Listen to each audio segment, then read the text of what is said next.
Okay, welcome back to Delboy's Garage again. Now, you join us in the laundry, another one, and this is only because this is where the bike's living at the minute. The garage is full of stuff. Not going to go into the boredom of why, but this is the best space to work in at the minute. So we're just going to carry on prepping Penny Pit Stop's new Harley for the road. A few little jobs need doing, and today's one is something that I just wanted to share with you because it's extremely easy to do. It's something that does lead to a little bit of trepidation with some of the new riders, some new mechanics who've never done it before. They feel just a little bit nervous of doing this. Is a brake fluid change. It's ever so simple. It needs doing every 2 years. Brake fluid is it's not a stable product. It does deteriorate and it needs doing on a biannual basis. Now, obviously, the problem occurs with all bikes. In the servicing is incompatible with brake fluid changing. If you look in your service manual, it will say change brake fluid every 2 years, but it will say do the servicing every 5,000 miles. Now, on bikes that do a load of mileage, they might do 12,000 miles in a year, but that brake fluid's okay for another year. So you might do 20 odd thousand miles on one reservoir of brake fluid. But on a show bike or a weekend toy or a Harley, Harley's, they're synonymous for doing low mileage. So this bike's 3 years old, it's only done 3,000 miles. And yet the brake fluid's a year out of date. I can see it, I'll show you in a minute. And that's why it needs changing. A lot of the reason people don't do their brake fluid is because they think, well, I'll wait to the service. But they don't realise that the bike could be 4 years old before it needs its first 5,000 mile service because they're just not using the bike much. And this stuff deteriorates and it does cause problems. It's hydrosorbic, it absorbs moisture from the atmosphere, it goes in through the little air vents on the top of your reservoir, and that moisture then leads to water content. That water content causes the internal parts to rust because they're only mild steel, and that rust, little particles, they block up the air oilways and they bung it up and the brakes just deteriorate. Also, water in the system boils because the brakes get hot down at the caliper end. That leads to steam, which means you get spongy brakes that fade. So it just needs doing. So stick around, stay tuned. It's a very simple task. I'm going to show you it's done. Okay, now this is the little sight glass in your reservoir. What you're looking for is that if that's gone black, like it has, that is black as your hat, and that's no good. That should be the colour in there of kind of lager beer sort of thing, like a pale amber colour, which is the colour of the brake fluid, and that black is what we need to change. Right, ever so simple. Show it's done. You don't need so much in the way of tools. It really is easy. There we go. Nice to do it on a carpet. But before we do any of that, or get the brake fluid even uncast, we're going to cover the bike up. Quick word on it, brake fluid, as we probably all know already, is corrosive. And even though the modern brake fluids are not as corrosive as they used to be, it's not worth taking a risk. So I just got an old curtain, and we got this from a charity shop for 1 penny. Just a penny or something like that. It was cheap, and it's brilliant because you just cover everything up. Because you're going to deal with this brake fluid and it might splash. Oh, here's a quick one for you. Come on in close on this, pen. Somebody wants to show this. This is the side mount that the bike came with for the Speedo. I think it's Joker Machine, not sure exactly, but the beauty of it is when you're up above it, you can see that down the side you see from effectively 10 mile an hour through to 70, and that's all you need to see. That's all you see riding along. You just see it peeping out the left, which is quite cool. And that's not an expensive kit. If you're looking close, it's just a little clamp. And it just literally is a steel clamp that clamps through this. Somebody wanted me to show this, and that's all it is. It just bolts to your tank mount, and it's got a rubber mount round it that it comes with as standard, and that's just designed to bolt round it. The money is in this because you obviously have to replace this big one that has a ring in it, and that's like a billet, aircraft grade billet, black anodized cap, which is pretty cool. I think the kit's about £100 or something like that, Joker Machine, so you can look that up. Anyway, there we go. Let's carry on. Cover everything up. You just got to be careful. This stuff splashes when you're using it. Even a little bit is enough. Just a little tiny dot. I've done it before. You get a little spot, just pops out the top, lands on the paint. You don't spot it in time, and when you go to clean the bike in a few days, you've got a big gap in the paint where it used to be. Take that as well. And that'll hold it over the top. Might look like overkill, but I kid you not, you'll only ruin your paint once and you'll get paranoid about it like me. So that's that. Cover everything up. Now, the first task is, lubricate. Here we go. Now, caliper.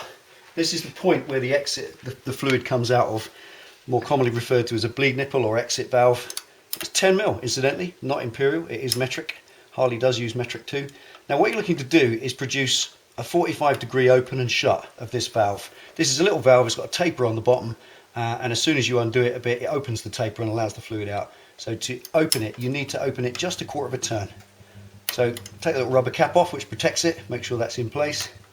Put your ring spanner on, and then just make sure it's free, which it is. That's fine. It'll come up a little bit more. That's okay there. A bit of spill there. Right, plastic hose. Now you can use any plastic tubing you like, just as long as it fits like that, where it pushes out a bit bigger. Nice and snug. Put it in a jar, and put the jar the same level as the job. So effectively, it's not going to pop out, ping out and flick fluid all over your wheel. And then you can, so that's set up, we've set that up. Now we've got to take the reservoir cap off, and this is the bit that's a bit of fun. Now the cap up here has got 2 machine screws, little beveled screws. They're not very strong and they're not very big. To get a good fitting tip, make sure one of these sharp ones, if you can afford to get a snap-on screwdriver, it's a big investment, about 60 quid, but it will really pay off in screws. This little trick, take one of these, just another screwdriver handle, gently tap it in, so that's right home, and then pressing downwards at the same time with the downward motion, just get it undone. And do the other one. Now these should not be tight. This is another one, I say it over and over and over, don't lean on it. They're only machine screws, don't need any pressure. They're a very, very fine thread, a steel thread into aluminium or aluminum. So therefore they'll grip no matter what. Take those off. Now at this point, prep up something. I'm just going to use a draining board here and a bit of clean paper. Take that off. And this whole assembly will come off as one lump. And we'll come back to it in a minute. Very important, put it on its base. It's natural to want to turn that over so you don't get any impurities on that wet surface. But don't worry about that. If you turn it over, you'll get problems. I'll talk to you about it in a minute. That's fine, leave that there. Now we can see in there, in the fluid, it is a bit mucky. It ain't nice. But it's okay. There's no gritty bits in it, which is good. Rotate the bars so that the top of this is where it is. Actually, that is overfilled, oddly enough. I don't know if it's been changed. It doesn't look like it's been changed since it was new, but that is overfilled. It should only be as high as the glass. We're going to just drain it down a bit, and use a simple technique. We've got a spanner on. It's a bit kind of rub tummy and pat head? Pat your head. Rub head and pat tummy, something like that. Okay, so pulling on the bar, put pressure on the lever, and while you hold that pressure on, squeeze and do it up again. And just leave it there, holding this in. Then gently let this out, come in the top end. So when you open and shut the spanner, this will sink in to the bar as it has. And when you let it out, don't flick it out because it's got a return valve in there and it will puke fluid up out the top and all over. So we're going to just, there's actually air in that as well. So while squeezing, open and shut. Then release that slowly. And while squeezing, open and shut. Simple as that. There we go. Open and shut. And you just keep going until your reservoir is roughly empty.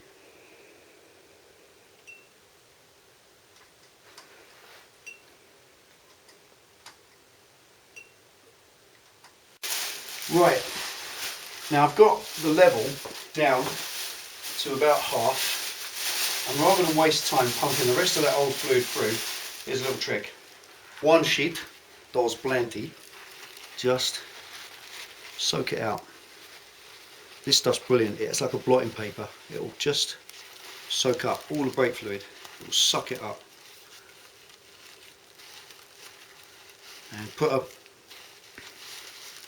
cloth there, or a bag, sorry, and when you lift that out, that'll bring all the fluid with it.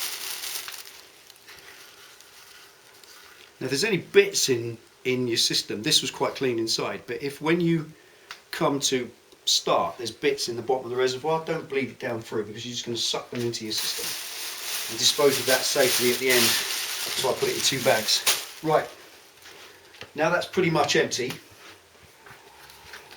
Going to top it up with brand new fluid from a sealed container. Now that is about the level. That's nice and clean. And obviously the stuff that's in the hoses is still the old stuff. So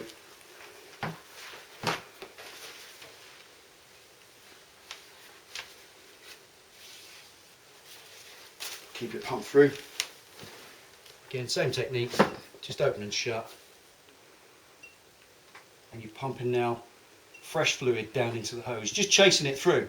Now don't go bleeding it out, because if you get to the bottom of the reservoir and you let air, or you let that fluid amount drop through so that you let air in, then you've got air in your system, then you've got to bleed it. The system's already bled up. That's why this is such a simple task. It really is. There's no messing about with it.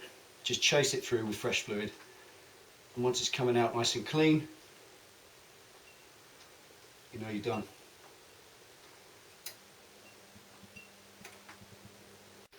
Okay, now once you've chased it through and it's coming out the bottom end as clean as it is in the top, you've changed it, and we top her up to that level. Okay, you can top it up more, but there's no need to, because there you go. So the level is to the top of the glass, so you can just see a little air bubble in the top of the glass, just lets you know there's fluid in it. As you can see, that is completely clean now. That's the colour it should be. A tiny bit more. That's it. And stuff at the bottom, come back to that in a sec. Bucket. There we are, and that's decidedly darker. Right, I've seen it on the clutch on the Bandit recently. What we took out was just like sludge. It really was, and that was really needed. But this isn't so bad. Obviously, it's a newish bike, 2010 bike. It doesn't really need that much attention. There we go. That's it. Keep that safe. I'm going to dispose of this. Obviously, not going to use that again. That would be a ridiculous thing to do. Dry everything around your nipple. It's called a nipple. And put the cap on. Little cap there, stops the muck getting in it. And that's that taken care of. Don't do that up too tight. Honestly, like I said, it's just a little chamfer inside it's like a little chamfered point that goes down into a valve. And once it seats metal to metal, that's all it needs. It doesn't have to be pressed against it any harder. Now, so before I put that back together, coming on this, I just want to show you this. On this particular part, some while ago, somebody wrote to me and said he's taken his cap to pieces, took it off, did this job, put it back together, and it was leaking. Why is it leaking? Well, it's not leaking. What he's simply done is, if you look there against the white, there's a little tiny split, little gap. That's an air vent, and in the top of this plastic, hang on, let's get that off. That comes off the bottom. It's not stuck on or anything, it just fits. There's a little hole there, and that's an air vent too. So when that is there, obviously, imagine this, as your brake pads wear, they get thinner, so the pistons have to chase them in towards the disc, and as the pistons chase them out, more fluid's needed in the back, so more fluid is required from the reservoir, so the level drops. So that's, we've all seen that, haven't we? You see your level drop, you know your pads are out. Well, as that level drops, you need to let air in behind. Now that's what that is. You've got that little tiny mark there, that little gap, and that little weeny hole there. Oh, that's not even a 1mm hole, it's just an air hole, lets the air in. Now what people do, I'm not going to do it because I'll get annoyed if it happens to me, but they get all this assembly and they think, oh, I don't want to get it wet, I'll turn it on its back and I'll just leave it there safe, and then I'll put it on. Now when they turn it on its back, the fluid that's all over this runs into this area. Then when you put it back on the bike, it runs out through the air vents and it just runs down the side here. People then think they've got a leak, so they start winding the screws up, then they mince the screws, then they're in a world of grief. So when you put all this back together, it's ever so simple, just dry it all off. This has got brake fluid on it. It's got the old brake fluid on it that we just took out, so you don't want to put this back on with the old brake fluid. Just dry it off. There's an excess of fluid on it. Dab it all off. Make sure there's no particles of grit or paper or anything on it. If it's completely dry, you won't get that problem. It's quite common. I've seen loads of times people have had their cap off, turn it on its back, go to put it back on while it's still got fluid. Oops. There's no bits of carpet on it either. And they find it's weeping down the side of the reservoir and that's onto the paint. I'll use a cloth for this last bit. Obviously any cloths you use for brake fluid, just bin them afterwards. Then there's no temptation or ignorance later on that it was one you used for brake fluid and you go and buff the tank with it or something, and then you've got penny pit stop clouting you around the back of the head with a 2x4. Right, so just build this up bit by bit. Show you how this works. It's a really simple piece of technology. These wiggles, these little folds here, they're designed so that as the fluid level drops, because the pads are wearing, the suction of that fluid dropping pulls that down. That's its job. It gives flexibility so that can pull down. I've pulled out a lid before now where the pads have been right on the metal, and lo and behold, that's been like that. That's its job. That's doing its job. But when you put it in, make sure all the little folds are folded where they should be. Pop that on first. It just lays in there on its own. That's a board, like a backboard, that fits on the top, just to hold it down. And on a Harley, it's got these little tiny plastic wings on the inside that hold onto the screw. So when you take this cap off, I don't want to put it on first. When you take all this off, it will all come off in one piece with the screws intact. Just press it in place. And you can see now when that touches, all the way around the outside, where it goes dark, that's it touching there and sealing, so it won't leak. So this fluid that's in the reservoir won't leak out. The only fluid that will ever come out of this, once that's screwed down, here, look at that, man. Once you hold that on there, you see that seal all the way around. No fluid will come out of there. The only fluid that will leak down the side is stuff that's coming out through this hole if you don't dry it. Cap on. And screws in. And the final word goes to these screws. Very, very tiny thread. I don't know what TPI that is. Engineers might be able to tell me, but it is weeny. There's a million of them to an inch. So you just pop them in gently. And it is a steel screw, again, into an alloy thread, and it doesn't need any pressure. They'll go in nicely.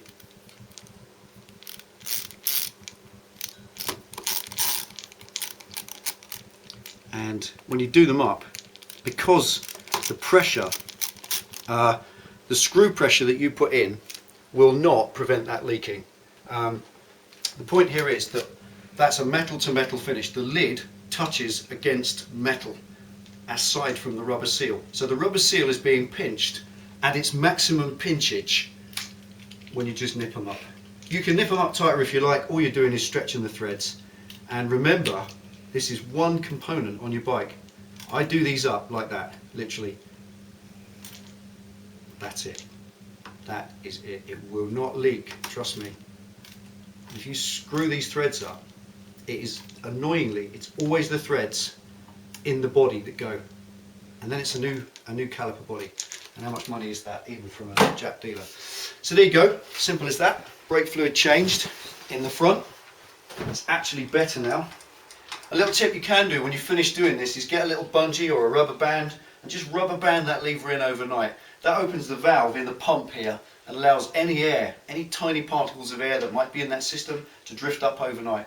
Simple as that. So there we go, brake fluid change. How easy was that? Even talking and waffling, that's only taken about 15 minutes. So by the time we edit this down, you'll see it's such a simple task and you can do it yourself. Make sure you protect your bike, and remember it's 2 years. You can do it every year. I do mine every year, simple as that. That bottle of fluid was about £4, I think, £4 or £5. I did the clutch fluid on the bandit with it, I've done this with it, I'm going to do the back now, which we won't bother showing you. There's the dirty fluid, it is a lot darker, it is definitely worth doing. You will make sure that your brakes are working in their tip-top condition at all times. Why wouldn't you want that? There you go, Take it easy, ride safe. Thanks for watching. See you next time.